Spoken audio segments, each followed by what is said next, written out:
Most cats don't do this with other cats. Adult cats in the wild don't casually drop a paw on one another. They groom each other, sure. They headbutt, yes. But this slow, intentional placement of a paw, that's something else entirely. Something they built specifically for you. And once you truly grasp what's behind it, you'll never look at that little touch the same way again. 1. The language they created just for you. Here's something that gets buried in almost every discussion about cat behavior. Meowing. Cats developed that almost entirely for humans. Adult cats in the wild are mostly silent with each other. They communicate through scent, posture, slow blinks, tail movement, almost never through sound. Meowing evolved because humans responded to it. It's a language your cat shaped over thousands of years of living alongside us. The paw touch is doing something similar, but even stranger, because it's not a leftover instinct from the wild. It's not something cats do with other cats when they need something. When a cat places their paw on you and holds it there, calm and still, they are doing something they do almost nowhere else in their life. No other animal, no other context. That specificity matters more than people realize. Think about what it means to speak in a language you invented for one specific relationship. That's not habit. That's not instinct running on autopilot. That is your cat figuring out, over time, that you respond to this, and choosing to keep using it. Researchers who study cat-human communication call this social referencing.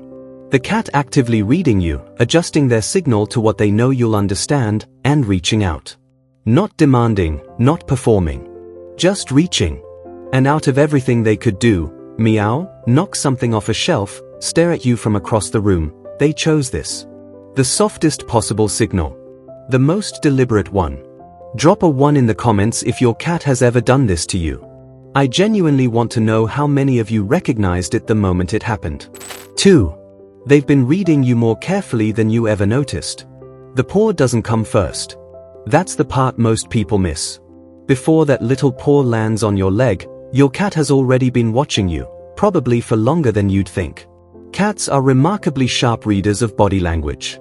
A 2015 study from the University of Lincoln found that cats track their owner's emotional state through a mix of facial expression, posture, and vocal tone. They're not just reacting to what you do. They're reading what you're about to do. So when you shift on the couch before getting up, when your breathing changes, when the tension in your body shifts, your cat notices. And that paw often comes in response to those signals. Not because they are hungry. Because they picked up that something about you just changed, and they are checking in. This is why the paw so often lands at unexpected moments. You're not calling them over. You're not making a sound. You've just gotten a little quieter, a little more still, and then suddenly, contact. What's happening in that moment is closer to attunement than simple affection. The kind of tuned-in awareness you'd expect from someone who loves you and actually pays attention.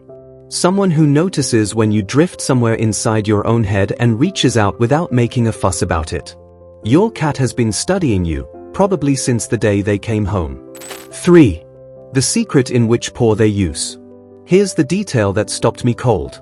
Research from Queen's University Belfast found that roughly 75 to 80% of cats have a dominant paw, a preferred limb they reach with when the moment matters.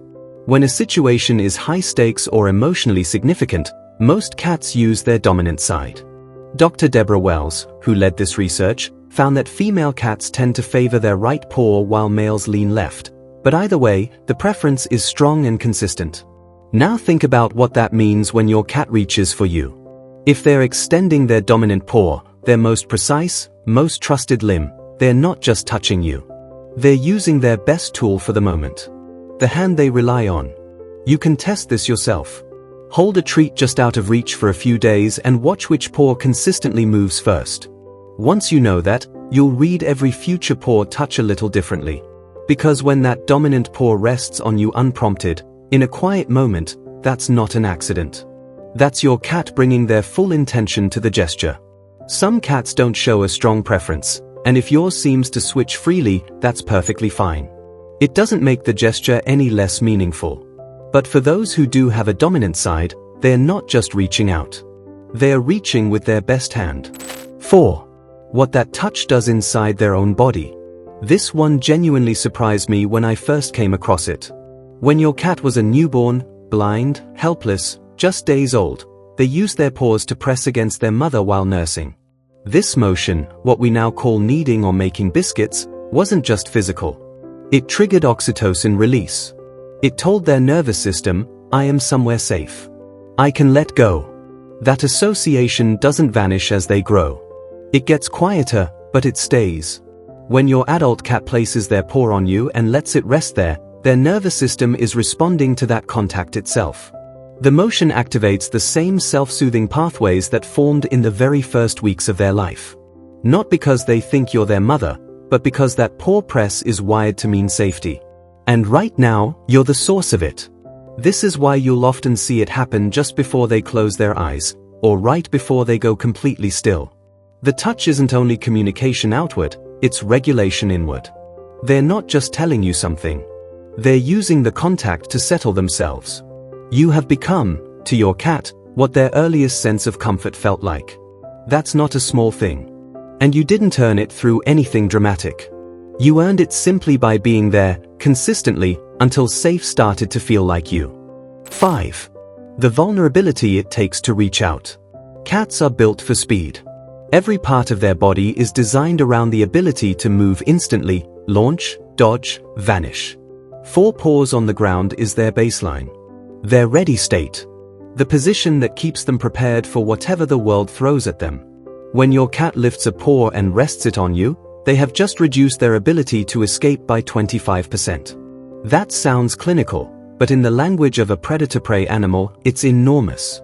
They are choosing, in that moment, to be slightly less ready. Slightly more exposed. A 2020 paper on interspecies touch behavior, published in Frontiers in Veterinary Science, found that physical contact between animals, especially across species, functions as a mutual vulnerability signal. Both parties become a little more open, a little less guarded. For an animal with fast-twitch survival instincts, that is not a casual decision. Your cat isn't consciously working through it, but the instincts are there, and they are reaching past them. What that means is simple. In the moment that paw lands on you, your cat has decided you are not a threat. Not just tolerated. Actively safe. Safe enough to be a little less ready. Safe enough to stay. Not every cat ever reaches this level of ease with a person.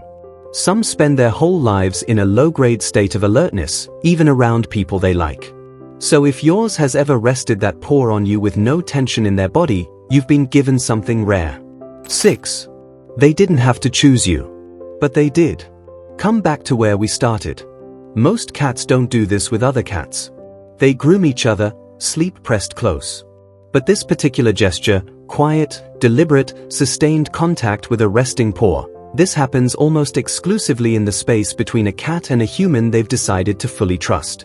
A 2019 study led by Kristen Vitoli at Oregon State University, published in Current Biology, found that 65% of cats form what researchers call a secure attachment bond with their owners, the same type of bond measured in human infants and their caregivers. And critically, unlike dogs, who were selectively bred over thousands of years for social connection, cats were not. Cats largely domesticated themselves, and they continue to decide every single day whether to bond or hold back. There is no evolutionary pressure pushing your cat toward you. No instinct demanding closeness. If they have built a language with you, if they have invented a gesture they use almost nowhere else in their life and bring it to you in a quiet moment, with their best hand, relaxed enough to lower their guard, that is a choice. It's quiet. It doesn't ask for anything in return. It's just contact.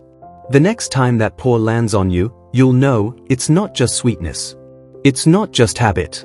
It's a small, deliberate act from an animal that didn't have to bond with you, in a species that never had to bond with us at all. And they chose to anyway. That's everything, right there in that one little paw.